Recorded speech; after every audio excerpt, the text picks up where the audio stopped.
Primeiro dia aí, pessoal. Aí, agora começou.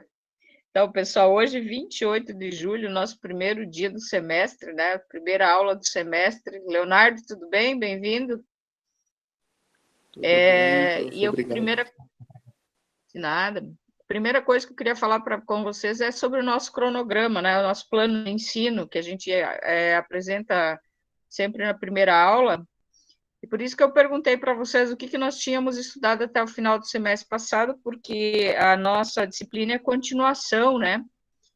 E como o semestre passado ele foi mais comprido, teve mais aulas do que o normal, eu invadi um pouco e peguei já, acho que o primeiro tópico desse semestre, já comecei a dar aula para vocês para que a gente pudesse, nesse semestre, aproveitar para fazer outras coisas, né? Não ficar se enrolando. E aí, você falou, Leandro, a gente teve percepção visual, é isso? Sim, teve. Percepção visual no PDV. A gente teve uma aula específica sobre os 5 sentidos ou não? Teve. Teve? Só Sim. sobre os 5 sentidos? Pois Tem um então arquivo aqui, PowerPoint, que a professora deixou de 5 sentidos aqui também. então, esses são os tópicos que a gente acabou adiantando, né? Em relação ao merchandising, para poder aproveitar aquelas aulas a mais que nós tivemos no semestre passado. Aqui eu tive, então, no começo aqui do nosso cronograma, essa parte de definição de merchandising, os tipos, né? O conceito de merchandising no PDV, as funções, a atmosfera de compra, aqui essa parte toda a gente já meio que desenvolveu, né? E a gente vai falar bastante sobre o merchandising na prática, vou trazer alguns cases para vocês, vamos falar sobre layout de loja, ainda tem bastante coisa aí nesses tópicos aí que a gente vai trazer de maneira mais detalhada, né? E depois a gente vai entrar em merchandising editorial, que é falar sobre o merchandising na TV, no cinema, nos reality shows, como é que eles auxiliam no processo de venda de um produto, né? Por que o merchandising editorial se tornou tão relevante? E aí nós vamos trabalhar um pouco alguns filmes que tem bastante merchandising, vamos trabalhar novela, e vamos pegar aí alguns reality shows, tipo Big Brother do Brasil e outros internacionais, para nós vermos por que os reality shows eles fazem tanto sucesso e como que as empresas conseguem vender suas marcas através de um reality show, né? É bastante legal assim, e a gente vai já estar trabalhando isso quase no segundo bimestre. E depois a gente vai... Oi, prof. Oi? Eu cheguei meio atrasada. Oi, Tchelle. Tudo bem? Seja bem-vinda. Obrigada. E aí a gente vai falar sobre os benefícios desse merchandising, vai falar sobre como você constrói interesse pela compra, o aumento da marca. Aqui a gente entra um pouco em pesquisa, né? Não entro muito, porque vocês já têm uma disciplina que fala sobre comportamento do consumidor e pesquisa de mercado, né? E a gente vai pular em relações públicas lá no final do semestre, para mostrar como a função de relações públicas, ou o departamento, ou as atividades de relações públicas auxiliam no processo de venda da imagem da empresa e da marca e do produto em si, né? Então, relações públicas como ferramenta de venda, como é que você conhece, como é que você trabalha relações públicas para que se facilite o processo de vendas e de valorização da marca no mercado. Então, o nosso semestre, assim, ele vai estar bem tranquilo, bem gostoso de trabalhar. Eu sempre falo para vocês, né, que a disciplina de merchandising é talvez a mais prática e mais gostosa, e esse semestre não vai ser diferente, a gente vai continuar trabalhando nesse ritmo aí, tá? Para quem gosta de acompanhar, eu colei o cronograma e o plano de ensino lá no RA, se vocês quiserem abrir e acompanhar o que a gente está tendo e tal, e lá tem mais ou menos a colocação dos dias de aula, né? Às vezes muda, às vezes tem um feriado, às vezes tem uma palestra, a gente realoca, mas normalmente vai seguindo aquele cronograma de aulas que está lá, tá? Para a gente poder chegar ao final do semestre com todos os tópicos já estudados.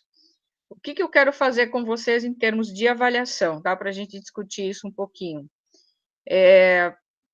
Eu vou fazer, acho que um trabalho, um ou dois trabalhinhos menores, e aí eu quero fazer um seminário com vocês. A gente vai escolher aí um tópico, né? Provavelmente a questão dos reality shows, eu tenho um texto bem legal para vocês discutirem, o capítulo de um livro que fala sobre os reality shows, e uma prova bimestral, né? Para a gente poder fechar o bimestre. Lá no segundo bimestre, a gente vai trabalhar mais com filme, né? Quando vai trabalhar com merchandising editorial, e aí a gente normalmente pega alguns filmes para assistir, para a gente fazer o levantamento do merchandising que aparece nesses filmes.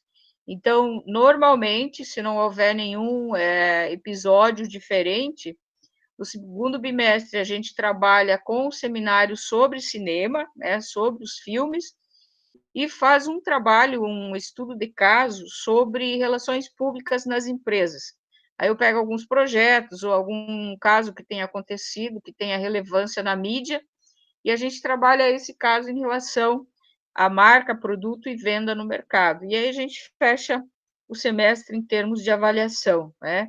Então vai ser assim, super tranquilo, vocês não vão nem perceber o semestre passar, né? Vai ser bem menos traumático que o primeiro semestre, porque a gente já está habituado a todas as ferramentas, então eu acredito que não haverá nenhuma surpresa.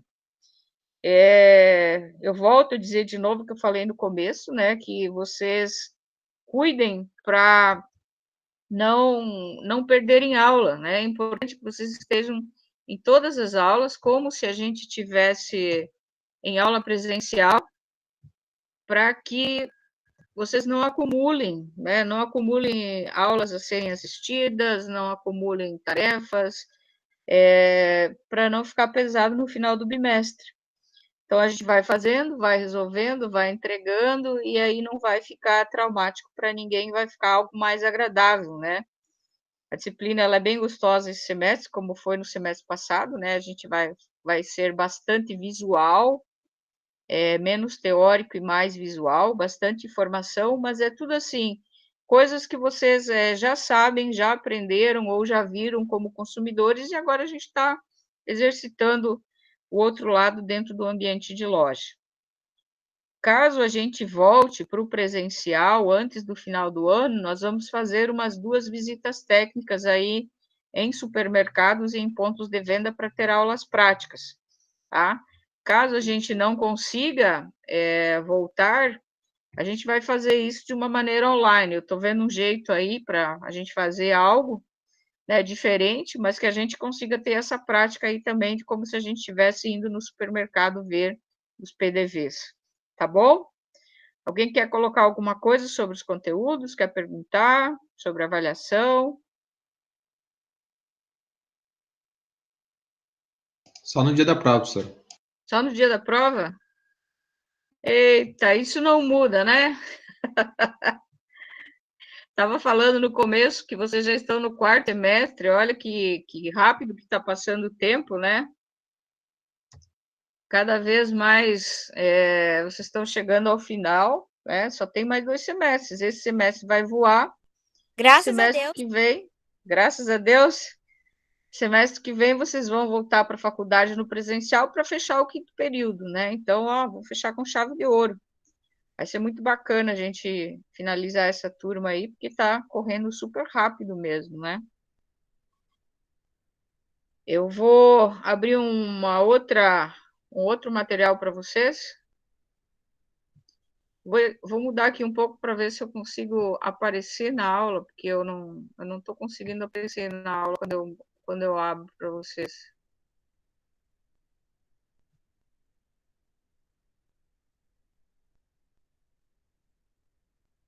Acho que abri a tela errada. Peraí. Tá numa janela. De novo.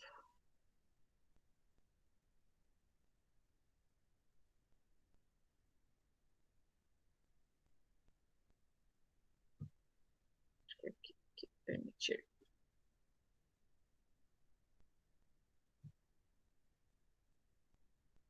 Tá aparecendo aí a tela para vocês? Está abrindo agora. Apareceu, professora. Apareceu? Merchandising editorial da Regina Blessa. Para mim tá Sim. cortando, Regina Lessa. Regina, acho que tá muito grande. Peraí.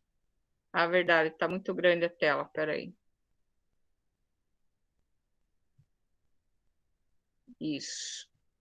Isso aqui é um PowerPoint, pessoal. Eu também colei lá no gerenciador no RA. Depois vocês podem copiar o arquivo para poder estudar para a prova, tá? A Regina Blessa, não sei se vocês já leram alguma coisa dela, mas ela é uma das autoras que mais fala sobre merchandising no ponto de venda. Se vocês procurarem lá no YouTube, vocês vão ver uma infinidade de vídeos dela explicando como que funciona todo o processo dentro de um ponto de venda, como funciona a prateleira, layout de loja. Então, tudo que a gente ensina em sala de aula, ela tem um livro chamado Merchandising no Ponto de Venda, que tem lá na biblioteca, que é bastante fácil de ler e que normalmente eu dou um ou outro capítulo para vocês lerem aí para se aprofundarem nos conteúdos. Então, como vocês não estão conseguindo ir lá na biblioteca, eu vou colando esses capítulos para vocês poderem ter e estudar para a prova, tá? Então, se falou em Regina Blessa, vocês podem ter certeza que ela está falando de merchandising.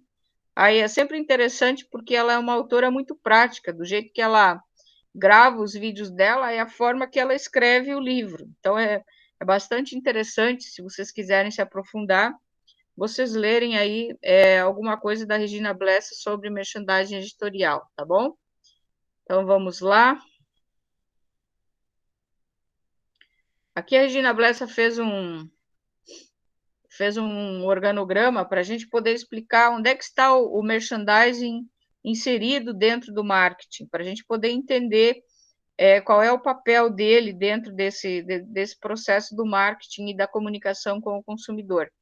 Então, você tem lá, por exemplo, dentro do departamento de marketing ou dentro do estudo de marketing geral, você pode dividir o marketing em 3 segmentos, né? Um que é a propaganda propriamente dita do produto ou da marca, que está veiculada direto aos veículos de comunicação, né? Então, quando você fala lá no marketing sobre veículos, você está se referindo aos veículos de comunicação. O que são os veículos? É rádio, TV, internet, os próprios outdoor, tudo que você, jornal, revista, tudo que você compra espaço publicitário, seja ele gráfico ou televisivo ou audiovisual, ele faz parte de um veículo de comunicação que você tem que contratar para fazer essa propaganda, né? Então, o primeiro tripé do marketing seria a propaganda e os veículos de comunicação, tá? O segundo tripé é a questão da promoção, né? E a promoção de vendas, que é isso que nós estudamos no primeiro semestre. Todas as ações promocionais que você pode realizar ou desenvolver para promover o teu produto, para facilitar as vendas de uma maneira mais efetiva, né? A promoção de vendas tem vários objetivos que a gente estudou no semestre passado, não sei se vocês lembram disso, né? Quais são os objetivos da promoção de vendas, ou de uma promoção de vendas? Além de alavancar as vendas, né? Por que as empresas fazem promoção de vendas? Atrair novos clientes. Atrair novos clientes. Que mais? Roubar clientes da concorrência. Roubar clientes da concorrência. Lançar novos produtos no mercado, né? Aumentar a visibilidade, aumentar a rotatividade, né? Você vender mais rápido um produto. principalmente estimular a compra por impulso, né? Que é aquela compra daquele produto que você não tinha planejado. Então, a promoção tem aí aumentar o ticket médio, quando você quer fazer uma ação promocional e fazer com que o cliente compre mais do que ele normalmente compraria, né? Estimular que ele compre um pouquinho mais cada vez que ele vem no mercado, você faz uma promoção, uma ação promocional voltada a esse objetivo. Por exemplo, quando a LAR fez lá a promoção dela do Vire a Chave, quanto você tinha que acumular para ganhar um número de cupom? A cada R$ 50 em compras, você ganhava um cupom. Cada R$ 50 em compras. Então, eu lembro que eu fui lá no posto um dia, eu abasteci e deu 248. Estava com o tanque vazio, né? Indo lá no Bafo abastecer, deu R$ 248. Quando eu vi que faltava R$ 2 para eu ganhar um número, que eu não ia ganhar o número por causa de R$ 2, me deu uma tristeza, né?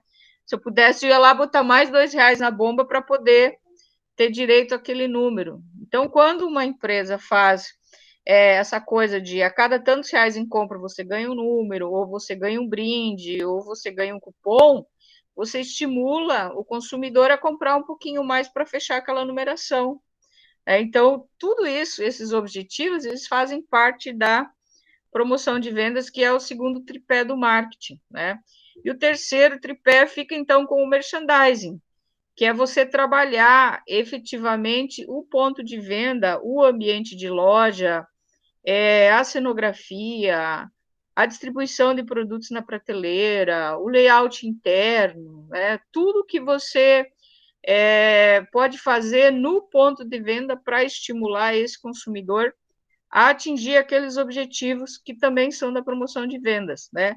De estimular, principalmente aqui na questão do merchandising, aqueles 85% da compra por impulso, daquela compra não planejada, que quando você está lá no ponto de venda, que você é atraído por todas as estratégias de merchandising, você acaba comprando, né?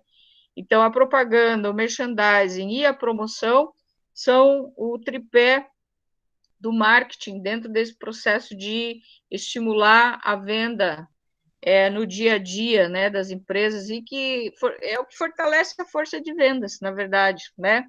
Você tem lá uma propaganda bem feita na televisão, você tem uma ação de promoção de vendas, e você tem as estratégias de merchandising no PDV, essas são as ferramentas que o vendedor muitas vezes possui, e que bem articuladas, bem planejadas e com bom material na mão, você acaba conseguindo vender muito facilmente, né?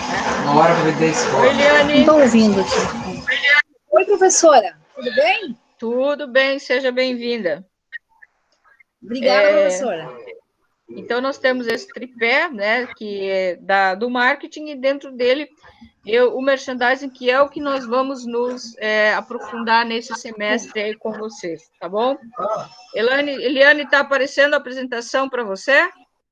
Tá, professora, sim, certinho. Ok, então, vamos continuando aqui, né? Então, a Regina Blessa, ela tem um conceito de merchandising. Ela diz que o merchandising é qualquer técnica, qualquer ação ou material promocional usado no ponto de venda. Então, qualquer técnica que você desenvolve, qualquer ação que você faz, ou qualquer material promocional que você desenvolve no ponto de venda, faz parte do merchandising. E aí eu pergunto para vocês, mas então, pessoal, ações promocionais fazem parte também do merchandising? Sim. Sim, fazem parte do merchandising, né? Por quê? Porque são desenvolvidos lá no PDV para estimular a compra por impulso, né? Então, está tudo interligado. Se falar, eu vou fazer o merchandising através de uma ação promocional, sim, você pode fazer. Por quê? Porque você vai desenvolver material no PDV, você vai ter que ter uma estratégia de PDV, você vai ter que mostrar o produto lá de uma maneira diferenciada no PDV, e isso também é merchandising, né? Então, está tudo interligado dentro dessa teorização aí do merchandising, segundo a Regina Blessa, né? Professora, Oi? existe campanha que não tem fim? Existe. De merchandising, sim, né? Nós já vamos chegar lá, né? Espera mais uma ou duas lâminas que você me pergunte de novo que eu vou te responder essa questão, tá? Então, qualquer técnica, qualquer ação ou qualquer material promocional usado no PDV que proporcione informação, melhor visibilidade aos produtos, à marca ou ao serviço, com o propósito de motivar, de influenciar as decisões de compra dos consumidores, é considerado merchandising, né? Então, eu vou lá, tem um cartazete promocional diferente, está dentro do merchandising. O produto está colocado diferente numa gôndola lá, especial, mais bonita, é considerado merchandising, né? Aqui está a tua resposta, Leandro. A grande diferença entre promoção de vendas e merchandising é isso que você perguntou aí. A promoção de vendas é tudo que você faz com tempo pré-determinado. Então, tem começo, tem meio, tem fim, né? Aí eu vou fazer uma ação promocional, ela tem a duração de 1 hora, se ela for uma promoção relâmpago, por exemplo, ou de um dia, ou de uma semana, ou de um mês, ou de um ano, mas ela tem que ter um prazo de validade, né? Isso até a gente conversou no semestre passado. Por que é importante isso? Porque a promoção é algo que tem que estimular o consumidor a uma vantagem imediata. Então, se você faz algo assim por tempo indeterminado, o que o consumidor avalia? Ele olha e fala, não vou levar hoje, porque amanhã também vai estar na promoção, e na semana que vem também vai estar na promoção. E no final, ele não considera mais isso como uma vantagem para possuir aquele bem rapidamente, né? Então, a promoção tem que ser algo que o consumidor perceba que a vantagem é imediata. Se eu, por exemplo, eu falei que eu fui lá no posto e faltou R$2 para eu ganhar um cupom, né? Aqueles R$48 que eu gastei ali, eu não vou conseguir recuperar no dia seguinte gastando mais 2 e somando, né? Ou eu gasto mais que 50 no dia, ou eu perdi aquela compra. Então, é hoje, é agora. Amanhã é outra coisa. Então, isso faz com que eu me estimule hoje a adquirir o bem, e não que eu adie essa decisão de compra. A promoção é para isso, para fazer com que você se decida por uma compra imediata. Por quê? Porque a vantagem está ali, está agora, ela está acessível, para fazer com que eu não tenha oportunidade de mudar de ideia, ou que eu vá para a concorrência, ou que eu perca essa oportunidade. Deu para entender por que promoção precisa ter tempo determinado? Sim.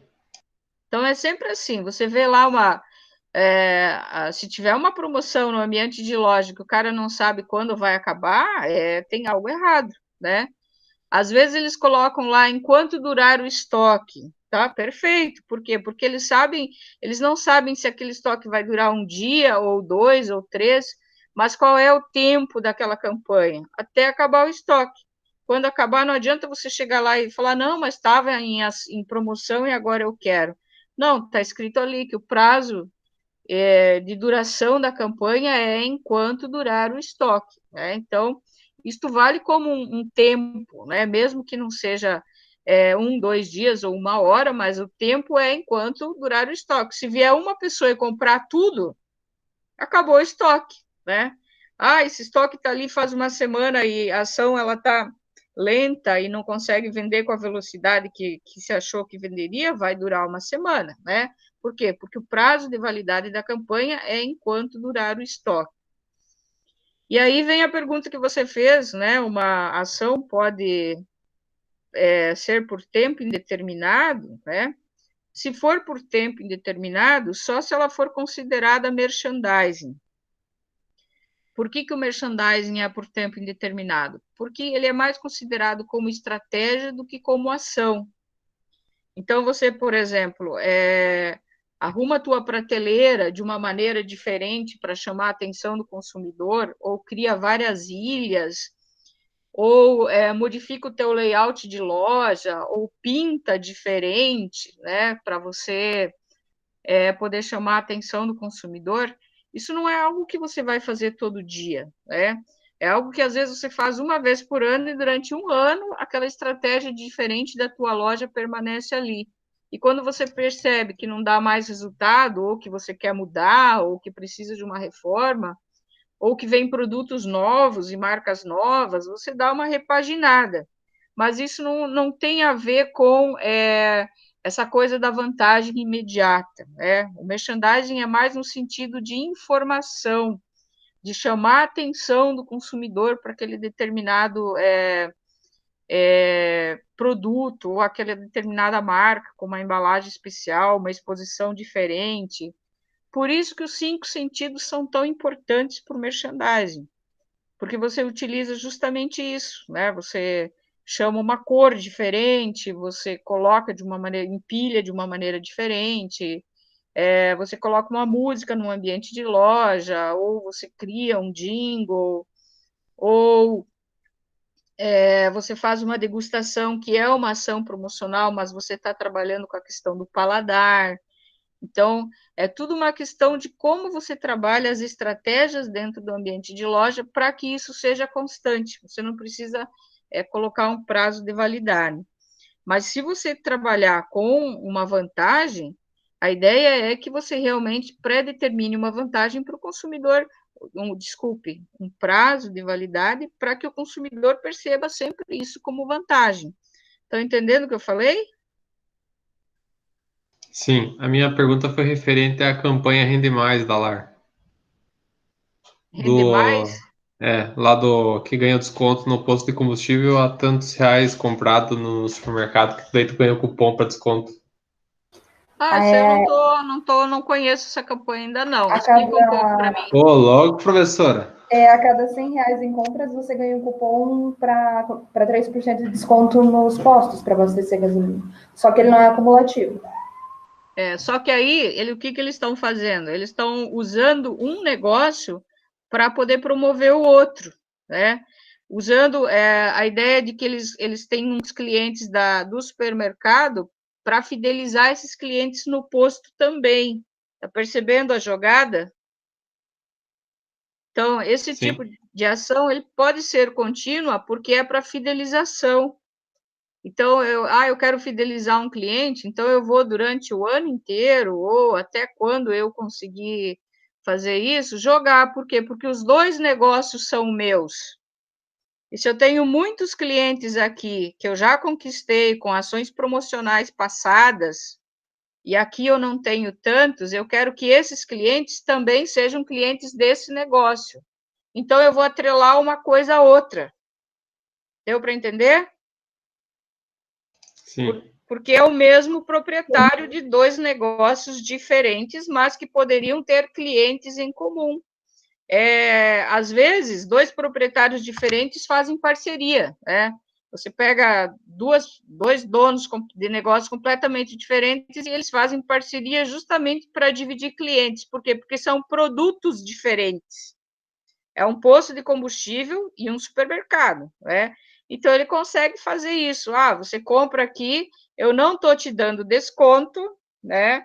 Mas, com o ticket na mão, você vai lá no outro negócio que é meu, que não concorre comigo aqui, e aqui eu posso te dar esse desconto. E aí eu fidelizo. Ao invés de eu fazer uma campanha especial para puxar cliente aqui, eu uso este negócio e faço essa jogada para poder transferir a mesma clientela de um para outro, porque são produtos diferentes. Deu para entender a estratégia? Sim. Sim. Aí você linka, né? E outra, esse tipo de ação não precisa de... Ele tem cupom? Sim. Tem tudo legalizado direitinho, igual o outro?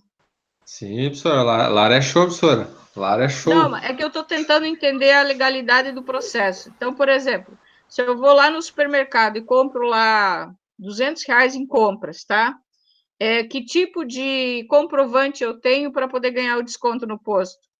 Depois do cupom fiscal, sai um pequeno comprovante, tipo assim, deixando registrado que você efetuou a compra de tantos reais e não me lembro agora se é porcentagem.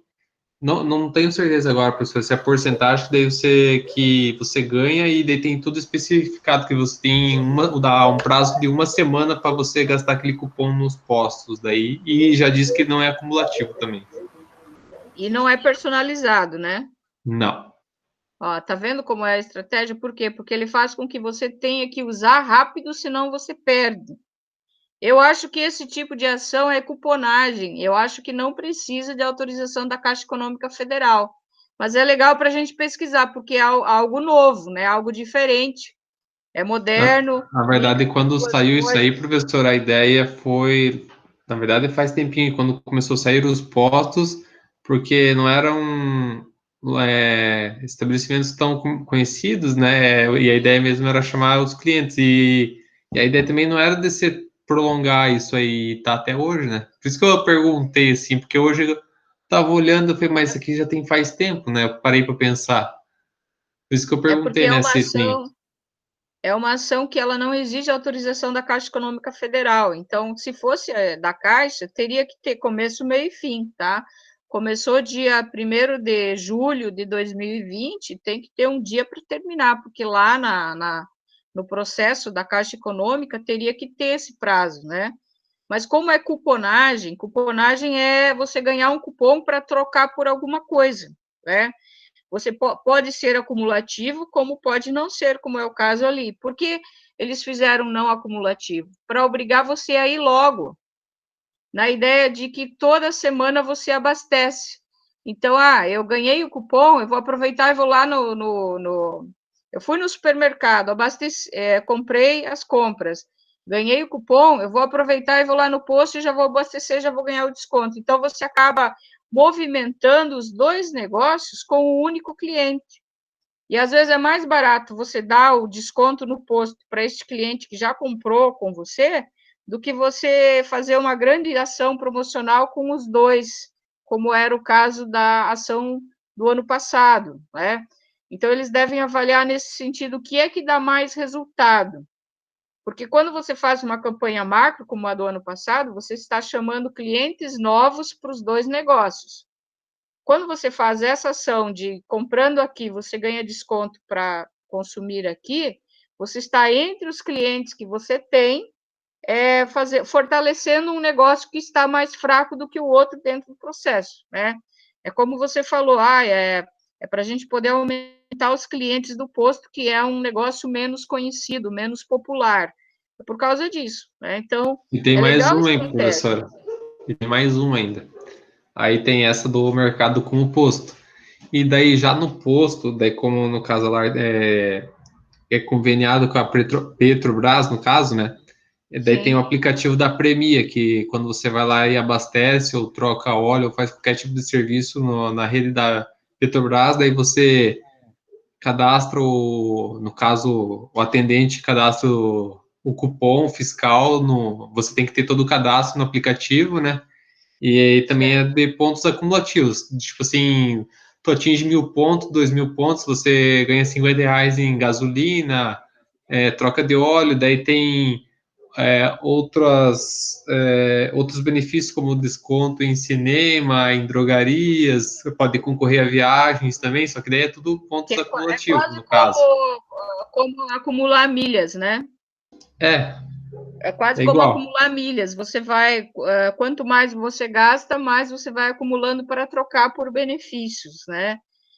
Isso é tudo, o objetivo é a fidelização, porque você mostra para o consumidor que se ele ficar abastecendo e fazendo serviços e trocas sempre no mesmo lugar, ao invés de cada vez fazer em lugares diferentes, ele vai acumulando essa pontuação.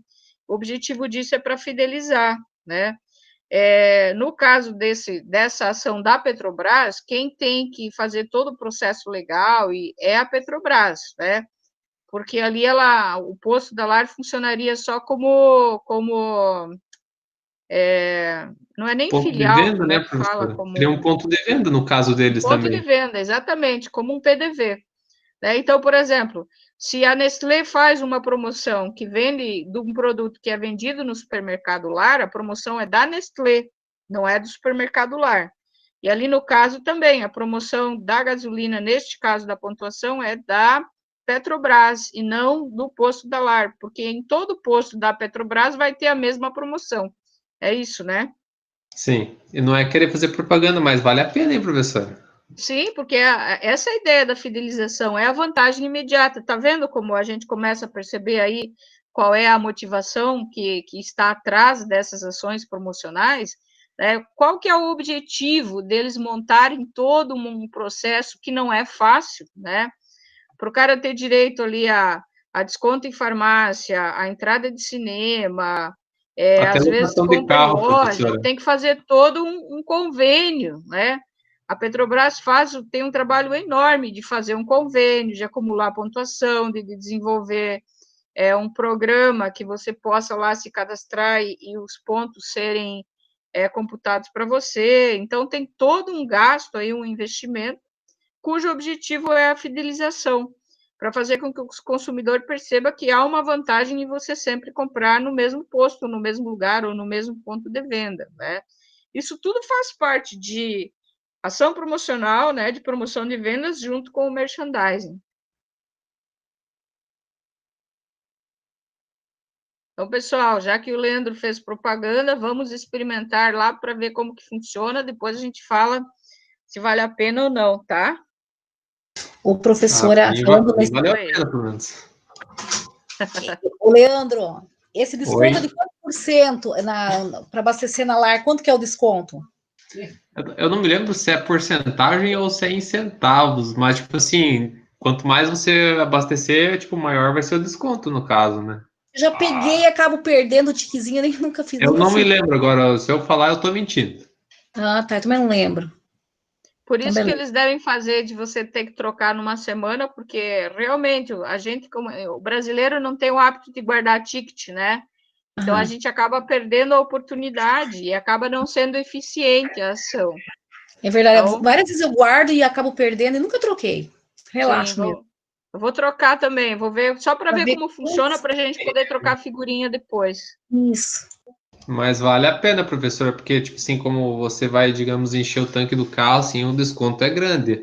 Tu vê, assim, a porcentagem é pequena, mas daí na hora que tu cai lá No na bomba, na volume, hora de né? pagar, assim, o desconto é bom. Uhum. Talvez o que esteja faltando aí em termos de a divulgação, é o outro P lá, outra parte do marketing que é a propaganda para divulgar essa ação, né? Mas ela deve estar dando resultado, né? Então, mas o objetivo quando você faz esse casamento é esse mesmo, de você transferir aí a fidelização de clientes que você já tem. Deu para perceber, pessoal, por que promoção é feita por termo determinado e merchandising é constante? Conseguiram compreender isso? Sim.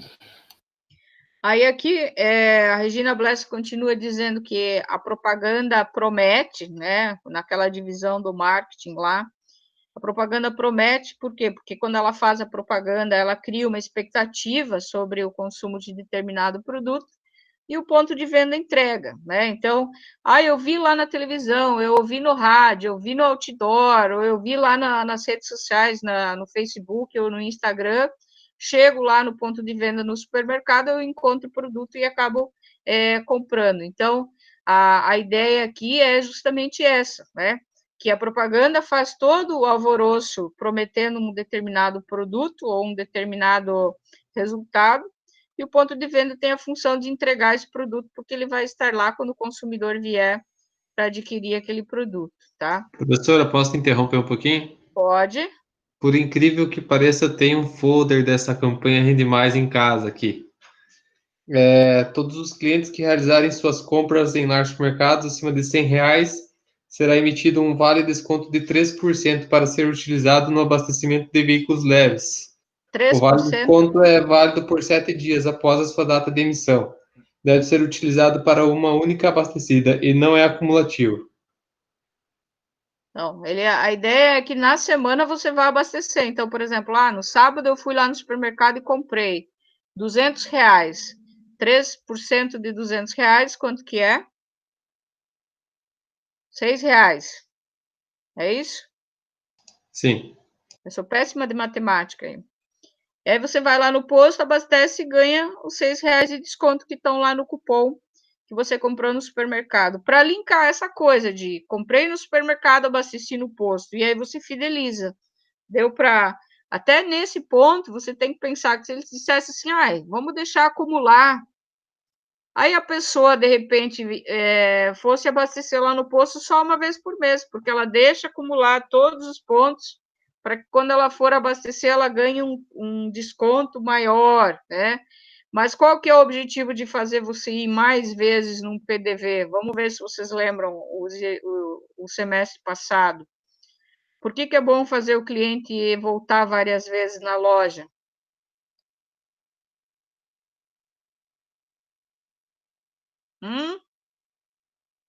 Ninguém? Se habilita? Se você fizer o cliente ir uma vez na loja, ele vai lá, compra o que ele precisa e não volta mais, né? Talvez até compre alguma coisa por impulso, mas não volta mais. Se cada vez que se você fizer com que ele tenha motivação para ir uma vez por semana, cada vez que ele for abastecer, ele não vai só abastecer. Ele vai abastecer, aí ele compra um chocolate, ele compra uma cerveja, ele compra um salgado, ou ele compra um doce que tem lá no balcão. Então, a ideia é que essa circulação maior do cliente dentro do posto faça com que ele também consuma outras coisas, né? Compra Ele por vai impulso, ver né, o doutora? óleo, né? Eu vou ver o óleo, vou ver a paleta lá da chuva que eu tenho que trocar, então sempre tem produtos e serviços, eu vou lavar o carro, porque eu já estou aproveitando e estou indo no posto, sempre vai ter produtos e serviços que vão ser ofertados e que ele vai acabar adquirindo, mesmo que ele não tenha planejado, da mesma forma que um PDV normal, porque o posto de combustíveis não vende só combustível, né? Ele vende outras coisas também. Então, o desconto é no combustível, mas pode ver lá, quando eu vou, eles olham e falam, tá na hora de você trocar a tua paleta, aquela de chuva lá, já troquei várias vezes no posto, né, porque já estava na hora mesmo, mas eu não tinha visto, e aí o atendente vê e eu acabo trocando. Posso ver o teu óleo, se está vencido, se não está? Não quer marcar uma troca? Não, pode trocar. Você não quer, nós temos lavagem aqui, você não quer lavar o teu carro? Não, pode lavar. Aí você entra lá dentro, vou levar uma cervejinha, vou levar um doce, vou levar uma água, porque faz parte do que o posto de combustíveis quase que como uma loja de conveniências oferece para você. Então, quanto mais o cliente for no posto, mais essa dinâmica de venda das outras coisas acontece. Então, por que não deixar acumular? Para fazer com que você vá toda semana lá e pegue o teu desconto. E aí você vai fazer a dinâmica das outras coisas acontecerem. Beleza? Promover compra por impulso também, né, professor? Compra por impulso, exatamente, né? Você acaba adquirindo que você, a princípio, nem iria adquirir, né? E acaba comprando nesse aspecto aí. Aí a Regina Blessa continua dizendo que o merchandising é responsável pela apresentação destacada de produtos na loja, criando espaço e visibilidade de maneira tal que acelere sua rotatividade. O que quer dizer isso? Que todas as estratégias de merchandising, as estratégias de PDV ligadas à visibilidade do produto, a uma forma de exposição diferente, elas acabam criando uma maior rotatividade dentro da loja daquele produto. E isso também é uma estratégia de merchandising, né? Naquela parte de exposição do ano passado, a gente chegou a falar sobre exposição horizontal, exposição vertical, a altura de produto. Falamos sobre isso já? Sim. Acredito que Então, essas estratégias que nós estudamos, elas são estratégias de merchandising, né? Altura do olhar, ponto de pega, qual é a área mais nobre e mais valorizada no ponto de venda? A altura dos olhos. A altura dos olhos, né? Aquilo que está aqui, da cintura até a altura dos olhos aqui, é a área mais nobre do supermercado, do ponto de venda, porque ali o consumidor vê e pega com facilidade. Ele não precisa se esforçar em nada, nem para olhar para cima, nem para olhar para baixo, nem para se esticar e pegar. Então, essa é a área que mais vende. Então, aqueles produtos que estão no meio da prateleira, nem muito acima, nem muito abaixo, são os produtos que mais vendem num PDV. Por quê? Porque estão mais próximos do olhar e das mãos do consumidor, né? E isso está disso que que a Regina Blessa coloca aqui. Quando a gente cria espaço e visibilidade de maneira tal que acelere a rotatividade do produto, a gente está se utilizando de uma estratégia de merchandising para poder vender, né? Então, nunca esqueçam, pessoal, que a rotatividade de um determinado produto está ligado à visibilidade que você dá para ele. Um produto que não é visto dentro do ponto de venda, ele não é vendido.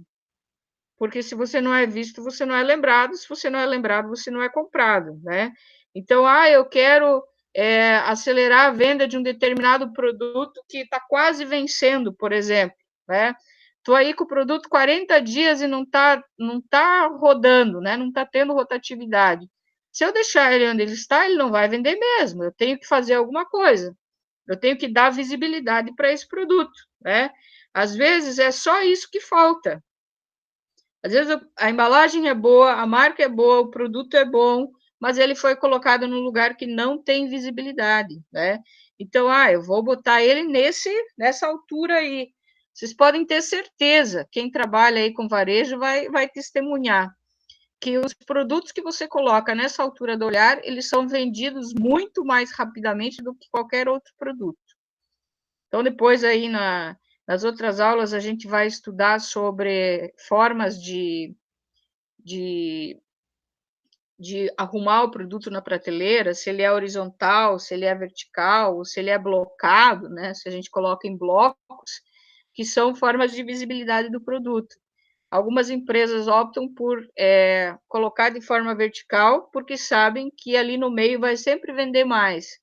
Algumas empresas optam por botar ali no meio um produto de lançamento, porque sabem que os de cima e os de baixo já são mais conhecidos, o consumidor pode procurar esse produto, e aí ele vai vender do mesmo jeito, né? Então, dependendo da estratégia que a empresa adota para determinada venda de um produto, é a forma como ela vai colocar esse produto dentro do varejo, né?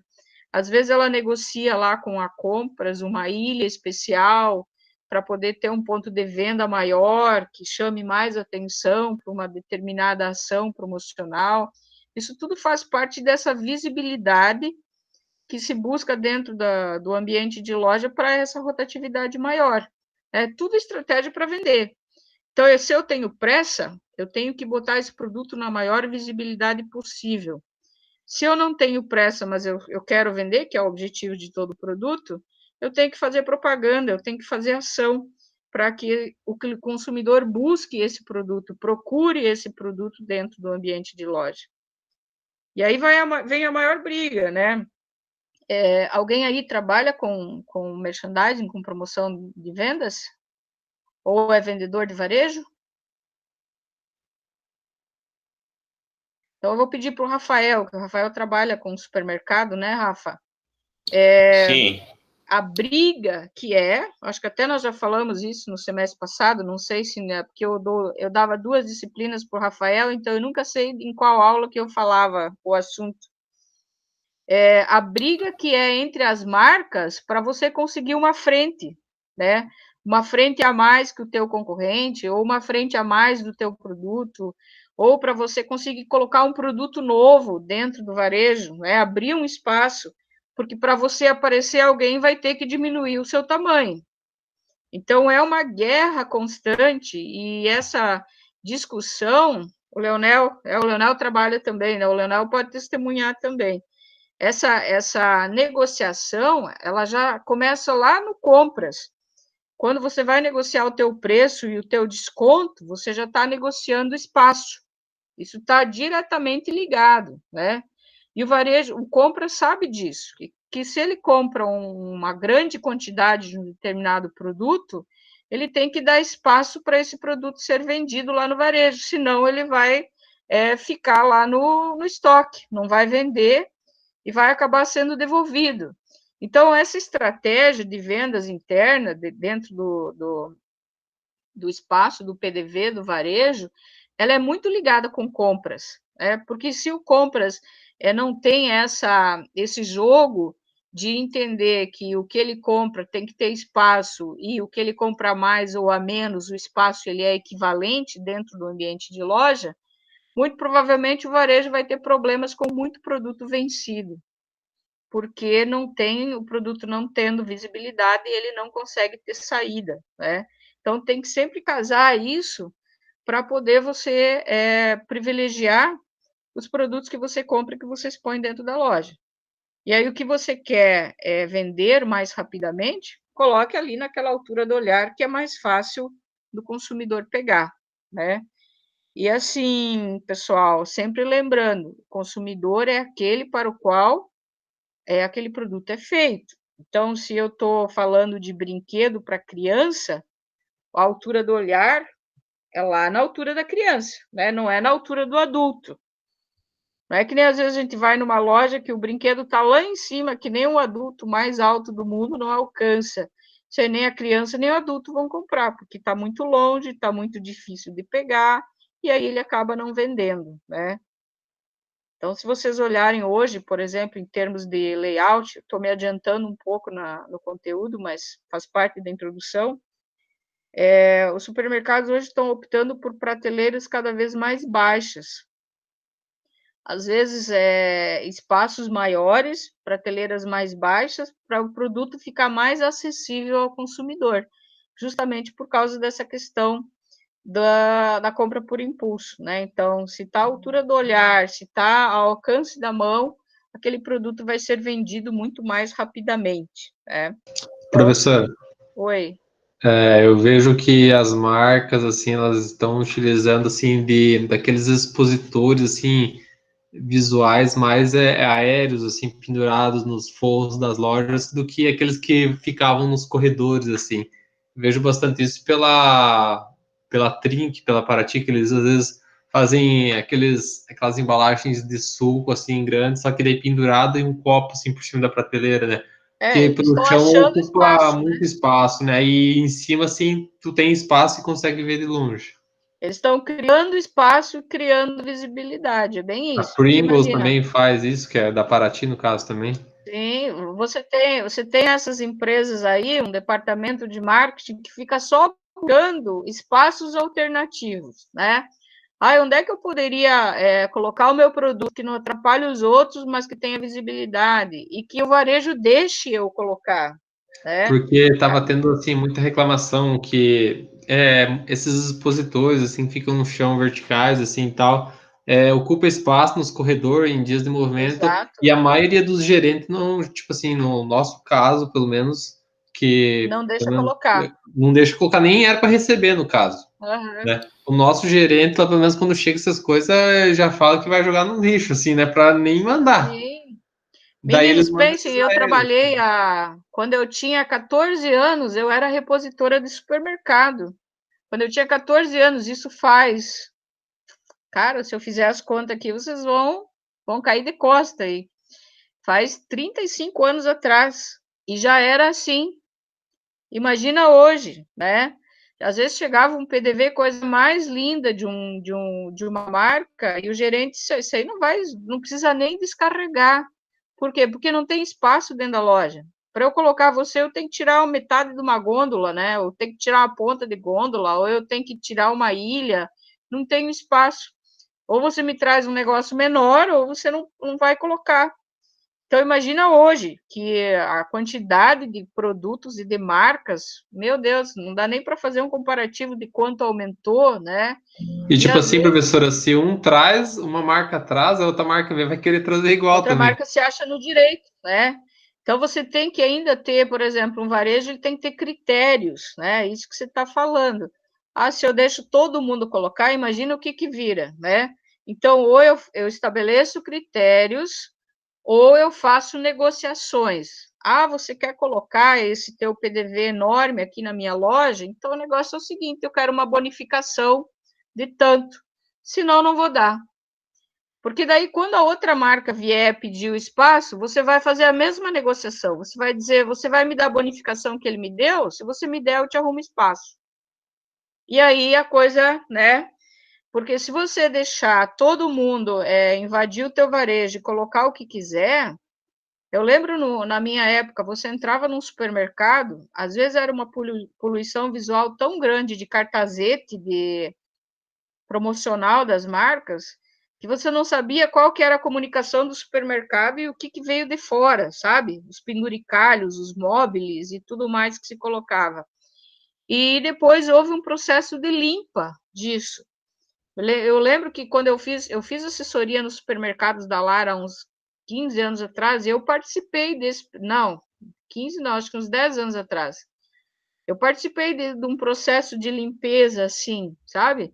Eu visitei alguns supermercados e aí qual que era a ideia? O que nós podemos tirar, o que nós devemos tirar, que está atrapalhando a visibilidade do consumidor. E aí nós fizemos uma limpeza, sabe? Tira isso, não se pendura mais nada nas paredes, o espaço do teto é só para marcas que realmente sejam diferenciadas, que sejam necessárias, esse monte de ilha, de monte de coisas, o que é necessário, o que não é, nós criamos um certo padrão para fazer com que tivesse critérios dentro do varejo, né? E a partir daí, e era tendência mesmo, não era uma novidade que só aquela rede de supermercados estava fazendo, era uma tendência de você limpar, né? Tanto que não se poluiu mais depois disso. Por quê? Porque o excesso de informação prejudica a venda. Esse tempo da limpeza que a professora fez foi a época, acho que quando estavam acabando do coeletro, né? Sim. Foi uma série de ações que foram tomadas para que se identificasse o que realmente vendia, o que estava tomando espaço, o que prejudicava a visibilidade, algumas rotinas dentro do varejo que não eram bacanas para o consumidor, processos de limpeza mesmo, sabe? Uma série de coisas. Por exemplo, você não cuidar do mobiliário batido, lixado, rachado, desbotado, todo esse cuidado que você tem que ter com o teu ambiente interno, que faz parte do merchandising, isso foi decidido naquele período. E hoje você percebe como as empresas cuidam disso e como é importante. Ninguém quer comprar numa loja feia. Você pode até querer comprar numa loja mais barata, mas você quer que ela seja bonita, que ela tenha móveis bonitos, que ela tenha uma boa apresentação, que o produto que você está comprando tenha um mínimo de apresentação agradável, né? É o mínimo que todo mundo espera, porque senão, mesmo que seja barato, mas sendo feio, desbotado, mal ajeitado, amassado, você não compra, né? Porque é o mínimo que você espera de qualidade do produto e a apresentação dele dentro do ambiente de loja. Então, todo esse pacote, ele é uma constante dentro do varejo. Você tem que sempre se preocupar com isso. Vem alguém com uma coisa diferente, não, peraí, vamos avaliar, não é assim, chega e coloca, né? Tem todo um procedimento padrão, e não é porque você está burocratizando o processo, é porque você tem que ter um critério para atender todo mundo. Imagine quantas marcas tem num supermercado aí do porte dos maiores de Medianeira. Você tem seguramente mais que 100 mil itens. Se cada marca desses 100 mil itens tiver aí uma exceção, imagina o que vira o teu varejo, né? Então, tem que ter critério para você poder trabalhar, senão você não consegue trabalhar. E aí, o que eu estava falando, o excesso de informação ele é muito mais prejudicial para a venda do que a falta de informação. Porque se você tem pouca informação, o consumidor vai buscar, mas se você tem excesso, ele não enxerga. Então, tem que balizar isso, né? Tomar cuidado com isso, com o excesso de informação, excesso de cor, e por aí vai, que a gente vai ainda esmiuçar aí nesse semestre. Continuando aqui com a Regina Blessa, ela fala que não importa o tipo do ponto de venda, e aí trouxemos aqui alguns, né? Você pode ter aí uma loja de marca cara, por exemplo, de roupas para homem, ou simplesmente uma loja de bebidas, uma conveniência, ou uma farmácia, ou uma loja de calçados populares. Olha aí, parecendo que eu estou lá no Paraguai comprando tênis. Ou você pode ter um restaurante self-service, ou você pode ter uma loja de marca chique, ou um supermercado qualquer, né? Olha aqui o excesso de informação que eu estava falando. Você acaba olhando, olhando, olhando e não, o teu cérebro não grava nada, né? Ou vocês conseguem olhar e dizer, nossa, vi toda a informação que tinha ali e guardei. Aí não dá para comprar nada desse jeito. Se fica maluco, né?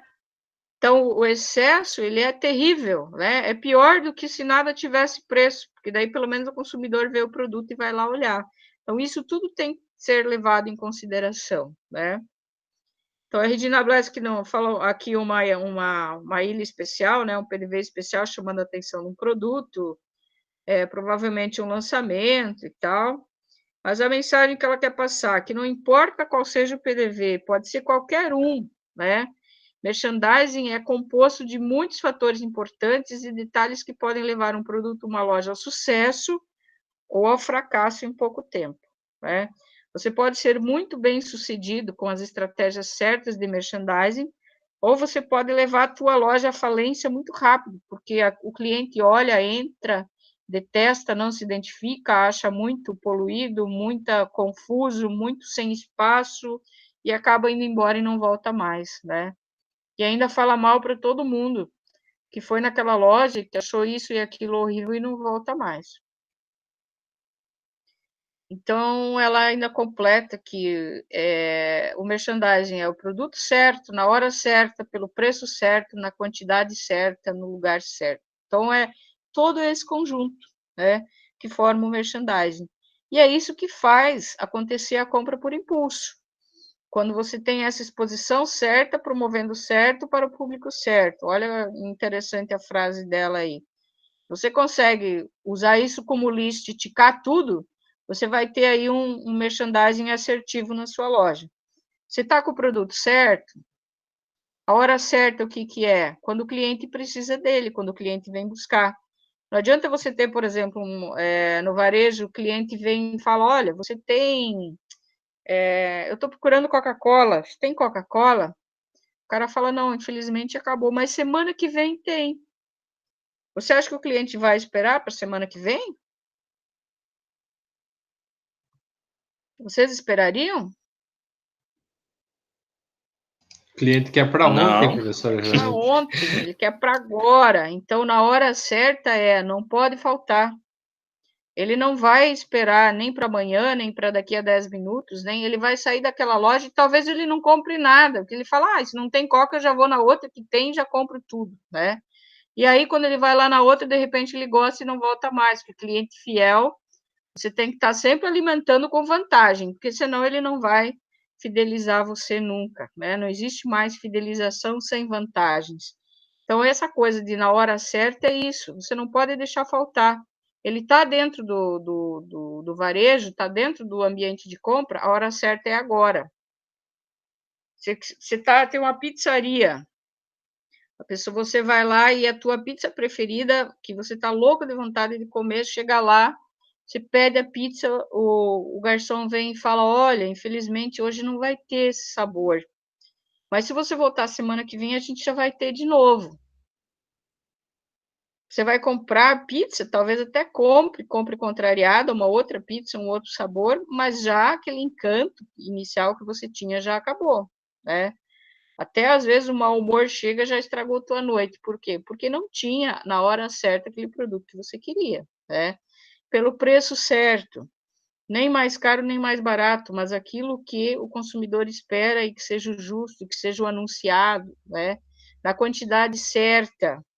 A questão da quantidade a gente até já falou, eu acho, de você não entupir de produto, mas também não deixar faltar, né? Nem tanto que pareça que não está vendendo, nem tão pouco que pareça que está falido. A gente já falou sobre isso? Quando eu dei aula lá de... Oi? Já. A ideia de que você não pode botar todo o estoque do produto lá na prateleira, que dá a impressão de que você descarregou o caminhão lá na frente O mesmo. produto, né, professora? Oi?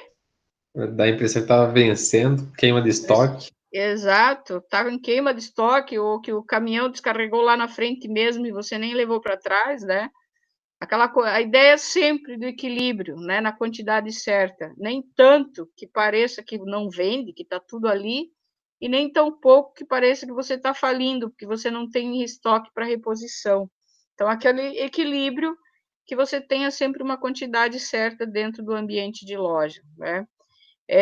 No lugar certo, é onde o consumidor imagina que vai achar aquele produto. Existem muitas empresas que têm problema sobre isso. Nós vamos estudar agora, aqui na frente, tem uma palavra sobre isso, chama planograma, né? O que é um planograma? Quando você vai organizar um varejo, organizar uma loja, você vai primeiro planejar onde vai todas as coisas. E existe uma lógica, né? No varejo, isso é muito simples de você entender, porque se você pega o carrinho, qual é a lógica de compra? Que você comece sempre pelo mais pesado, termine pelo mais leve. Porque se você começar pelo mais leve, ou você vai passar o tempo inteiro trocando as coisas dentro do carrinho, ou lá no final, você vai ter o alface lá embaixo e o arroz de 5 quilos lá em cima. Imagina o que aquilo virou até você chegar no caixa, né? Ou os ovos, né, lá embaixo e todos os produtos pesados em cima. Então, existe uma lógica de peso e uma lógica de associação. Então, por exemplo, eu vou comprar doces. Eu tenho que ter uma seção onde todos os doces estão, mesmo que sejam marcas, por exemplo, a Nestlé a Nestlé tem lá 150 produtos dentro do supermercado. Não sei se é tudo isso, tá? Ou 50 itens de produto dentro do supermercado. Não está tudo no mesmo lugar. Todos os 50 itens da Nestlé estão aqui. Por quê? Porque a associação não é por marca, a associação é por tipo de produto, né? Então, os chocolates estão todos nesta seção. Se eu quero chocolate, eu vou buscar ali. Logo do lado tem os biscoitos. Por quê? Porque também é doce, né? Do lado dos biscoitos vai estar as geleias, as sobremesas, os enlatados. Por quê? Porque também é doce. Logo o leite condensado e depois o creme de leite. Por quê? Porque essa associação está no cérebro do consumidor. Se você Professora, modificar... Oi. ali que nem a professora falou a questão do abastecimento de peso, até pela própria segurança, porque há uns 2 ou 3 anos atrás tivemos uma situação de estar trocando algumas prateleiras do supermercado, e daí pegamos a parte que a gente chama do pesadão, que é arroz, açúcar, essas coisas, e a parte das bebidas. Trocamos lá, daí até o fornecedor das prateleiras forneceu assistência para montagem e tal. Terminamos de montar e enchemos de produto lá, né? Deixar bem cheinho. Quando a gente foi ver, começou a amassar, ia cair a prateleira. Daí a gente foi ver no manual, tinha um limite de peso. Sim. Assim que Tudo e isso daí tem que ser segundo o fornecedor, pensado. que é para a própria segurança, no caso. Exatamente. É até para você acondicionar o teu produto de uma forma que ele não seja prejudicado, né? Que nem você falou, começou a amassar, às vezes começa a despencar, começa a entortar a prateleira. Eu lembro uma vez, nunca vou me esquecer disso, a gente foi numa feira, e aí, sempre as experiências com alar, né? A gente fez lá um pavilhão, e lógico que esses pavilhões construídos, o chão também é provisório, né? Ele é todo escorado. E aí a ideia da Lara era fazer um mini supermercado. E a gente fez o mini supermercado, ficou coisa mais linda, mas ele estava vazio, né? E aí, quando chegou, os produtos eram todos enlatados. Aquele peso que era uma coisa... E aí, cada vez que alguém botava uma coisa naquelas prateleiras, me dava um suador, né? Mas não deu outra. No segundo dia, o supermercadinho começou a inclinar por causa do peso, né? Então, tudo isso você tem que avaliar dentro do PDV. Eu vou te arrumar uma área nobre, tá? Qual é o tamanho do teu produto? Qual é o peso? Qual é o tipo de embalagem? Às vezes, um produto tem que facilitar a pega porque ele é muito pesado, ele é muito perigoso. Então, tudo isso, como o Leandro falou, é uma questão de segurança, né? E existe a capacidade de carga. O que é capacidade de carga? O quanto cada gôndola aguenta, o quanto cada espaço do supermercado aguenta de peso para você manter uma segurança, senão começa a despencar tudo, né? Então, se despenca uma, vai meio que reação em cadeia. Então, tudo isso é necessário dentro do planograma você planejar para que não haja nenhum acidente dentro do teu ambiente de loja, né? Aí, quando você vai no supermercado, parece tudo tão simples, né? Colocado lá, olha que coisa mais básica, né? Mas tudo lá dentro é pensado, não existe nada acidental, né? Ou não deveria existir nada acidental dentro desse processo. Vê como é importante você fazer esse planejamento de varejo, para que nada dê errado dentro desse processo, né? E é um aprendizado, né, Leandro? Quando você passa por uma situação dessas, o Rafa deve ter passado também, o Leonel, a gente olha e É fala, meu, como verdade. é que eu não pensei nisso antes, né? Parece tão óbvio, mas na hora você não se liga, porque né, você tem Hein, que professora? entender. E tipo, quando nós estávamos montando aquela prateleira, a ideia dela era deixar a visualização do produto, deixar o produto mais visível, né? E Sim, nesse sentido a gente viu que também caberia mais produto, né? A gente foi nessa ideia também de abastecer mais, né? Mas você ser mais, ainda e aí bem que deu não mais deu coisa peso, pior. aí deu Graças mais a Deus peso, não, né? sim, não deu Tudo nada de isso. tão ruim assim, a gente conseguiu ver a tempo, mas a cagada ia ser grande, professor. Sim. Imagina o supermercado lotado no meio de um monte e de repente começa a despencar. E quando despenca não é uma coisa só, porque é tudo emendado, né? Sim, Aí você imagina, igual aqueles vídeos que a gente pega na internet lá, uma vez eu vi um depósito, né? Aqueles carregador de mercadoria batendo numa prateleira e o depósito inteiro veio para o chão porque uma coisa foi batendo na outra, né? Imagina o perigo disso acontecer. Que mais aqui? No lugar certo é isso que a gente falou da racionalização, de como você distribui o teu material, né, o teu produto, com a exposição certa, que fazer o produto ficar bonito, né, uma iluminação adequada, limpo, agradável. Imagina você botar o produto na prateleira cheio de poeira, né? A impressão que vai dar para o consumidor é horrível. Ele provavelmente nem vai pegar na mão, porque está empoeirado e sujo, e vai dar a impressão de que nunca ninguém mexeu naquele produto, né? E provavelmente está até vencido, porque essa é a sensação que vai dar. Promovendo certo, quer dizer, você vai fazer ação promocional ou merchandising de maneira adequada para o público certo na ideia da segmentação, né? Não adianta você fazer uma ação promocional se você não souber, não tiver essa linguagem de quem é o teu público para essa ação promocional. Aqui, só para lembrar vocês, já que a gente já deu essa aula dos 5 sentidos no semestre passado, né? E a importância no merchandising dos 5 sentidos. A gente trabalhar principalmente esse conceito da visão dentro do ambiente de loja. Imaginem se 83% de tudo que a gente absorve no ambiente é visual, o quanto o visual é importante. Aquela coisa de o que não é bonito não é comprado. Vocês lembram quando eu falei lá no começo da análise mercadológica que existiam 3 características que toda marca ou produto tinha que ter para ter sucesso no mercado? Vocês lembram de quais eram as características? uma era a embalagem, se não me engano. As outras eu não me lembro agora. Mas eu acho que era a embalagem uma delas. A embalagem faz parte de uma delas, né? A primeira era a qualidade, né? A segunda era a apresentação e a terceira era marca, né? Então, se você tem uma marca que é conhecida e respeitada, ótimo, você já tem a primeira grande vantagem competitiva em relação aos teus concorrentes. Se você tem uma boa apresentação, e essa é a questão do ambiente de loja, do visual, né?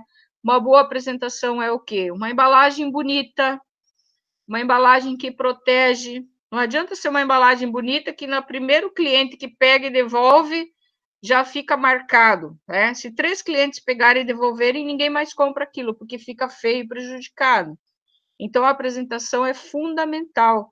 O meu produto aquela ideia de que não basta ser bom, tem que aparentar ser bom, não basta ter qualidade, tem que aparentar ter qualidade. Isso é a questão da apresentação, do visual. Dentro do ambiente de loja, meu produto tem que ser lindo, tem que ser muito bem visto, tem que ser iluminado, né? Eles têm que estar no melhor lugar, ele tem que fazer... O meu produto é o show ali no ambiente. Então, essa questão da apresentação, dos 5 sentidos e da visão no ambiente de loja é fundamental. Você vai numa boutique, por exemplo, quantas vezes, principalmente as meninas, a gente é mais observadora nesse aspecto, né? Não que os meninos não sejam, mas as meninas são um pouquinho mais na questão de moda. Às vezes a gente vai numa loja e que entra na loja louca para comprar alguma coisa, assim, uma blusa, ou uma calça, ou um shorts, e aí você vai olhar e a forma como os produtos estão expostos dentro da loja não te atrai. Não tem um produto no manequim, não tem um produto no cabide, não tem um produto que esteja bonito, que você olha e fala, nossa, aquilo lá, é algo assim que eu queria comprar, E aí você acaba não comprando, mesmo tendo aquele produto, por quê? Porque visualmente não te atraiu. Aí, às vezes, você vê aquele produto, depois alguém comprou, e você fala, nossa, que linda essa blusa, onde você comprou? Ah, eu comprei na loja tal, mas eu fui lá e não vi nada, né? Nada me atraiu lá. Por quê? Porque visualmente aquela loja não soube vender aquele produto na hora da exposição. Aí entra essa questão da apresentação, uma boa vitrine, né? Que a gente vai aí falar um pouquinho mais sobre a exibitécnica, né? Que é justamente a arte de você fazer um bom vitrinismo, de como você vai mostrar o teu produto para o consumidor. Isso vale para tudo. É para uma boutique, é para uma loja, é para uma ótica, para uma joalheria, né? Aonde que você compra as coisas? Olhando, vendo, gostando e querendo experimentar. E se essa apresentação não é bem feita, você acaba não conseguindo vender, né? Então, gente, merchandising no ambiente de loja é visual. Os outros 4 sentidos, eles auxiliam. Dependendo do produto, eles são até mais fundamentais, como o paladar, quando você vai fazer uma degustação, por exemplo. Mas ainda assim, se for gostoso, mas não for bonito de olhar, a pessoa não compra, né?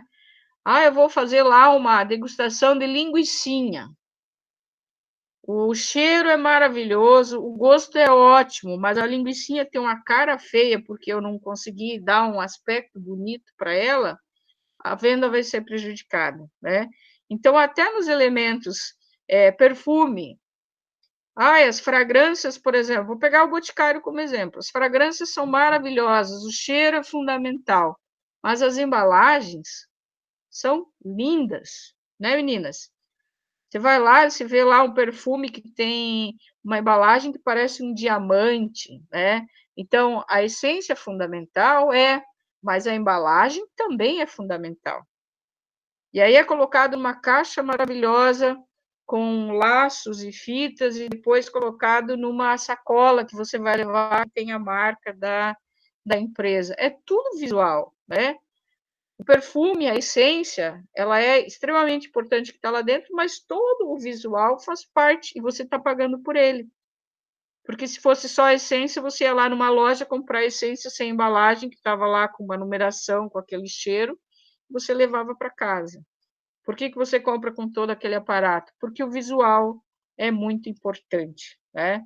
Então, a ideia dos 5 sentidos, a gente vai parar a aula por aqui para não cansar vocês, porque vocês têm mais uma aula depois ainda, mas de não esquecer que o merchandising está muito ligado aos 5 sentidos, é fundamental, e que dos 5 sentidos, o visual é infinitamente mais importante do que os outros dentro do processo, porque a gente compra primeiro pelos olhos. É igual você se apaixonar por alguém, né? Primeiro você compra pela embalagem, pela cara, pelo jeito, né? Pelo sorriso, se tem os olhos bonitos, se tem a pele bonita, se tem as mãos bonitas, e depois você vai ver os outros sentidos nessa atratividade. Mas o visual, ele é sempre o primeiro e o maior impacto. Se você gostou visualmente, depois você vai ver nos outros sentidos se você gosta ou não, mas o visual ele tem que ser o primeiro e o maior impacto. Isso é uma norma dentro do ambiente de loja. Uma loja que não é bonita, uma loja que não é bem arrumada, que não é bem organizada, que tem excesso de informação, que tem muita bagunça, que é suja, ela não vai vender tanto quanto uma loja que tem todas essas coisas organizadas, né? Só para a gente começar aí a nossa primeira aula de merchandising do semestre. Tá bom, pessoal? Querem me perguntar alguma coisa? Por Comentar? enquanto tá tranquilo, professor. Tranquilíssimo, né? Vamos tranquilíssimos até o final.